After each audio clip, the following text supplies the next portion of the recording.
발치, 비발치 의견이 다른 이유가 궁금해요.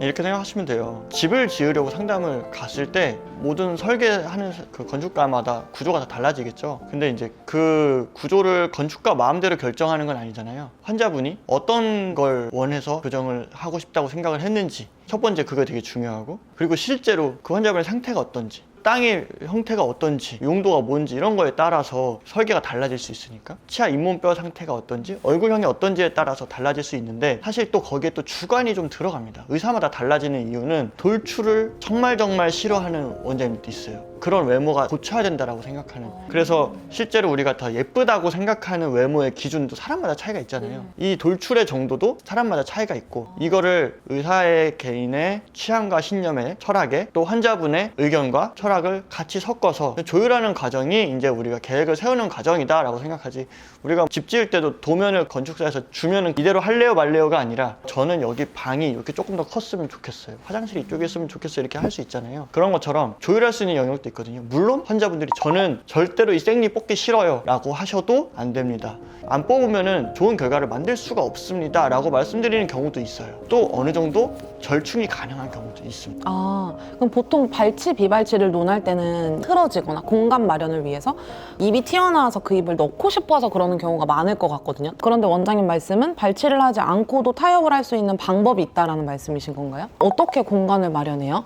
첫 번째로는 좌우로 치아가 말발굽 모양으로 이렇게 치아가 쭉 있는데, 이 좌우 폭을 넓히는 방법이 있어요. 근데 이거를 무조건 넓힐 수는 없습니다. 왜냐하면 이게 우리가 넓힌다고 했을 때 잇몸뼈의 한계가 있고요, 턱뼈의 한계가 있어요. 근데 이 턱뼈의 한계와 잇몸뼈의 한계에서 잇몸뼈가 충분할 때 치아가 조금 이렇게 바깥으로 설 수 있는 거고, 그리고 뼈가 위턱이랑 아래턱에 있는데 많이 넓히는 거는 위쪽입니다. 뼈 구조가 다르기 때문인데, 만약에 위아래 균형이 맞는데 위에를 확 넓혀버리면 안 맞겠죠.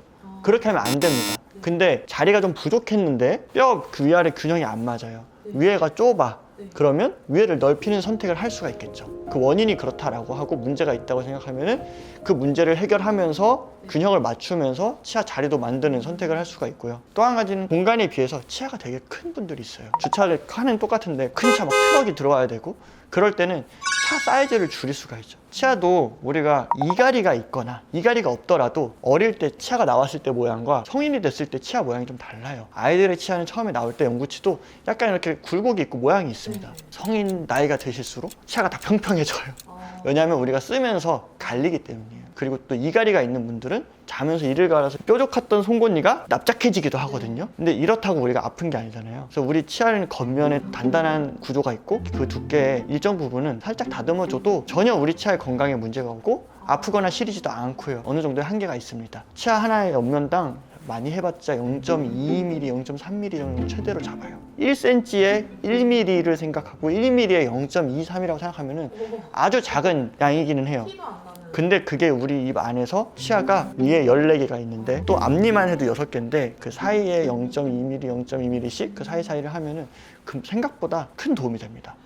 그 치아를 갈아내면 음식물이 잘 끼거나 그러진 않나요?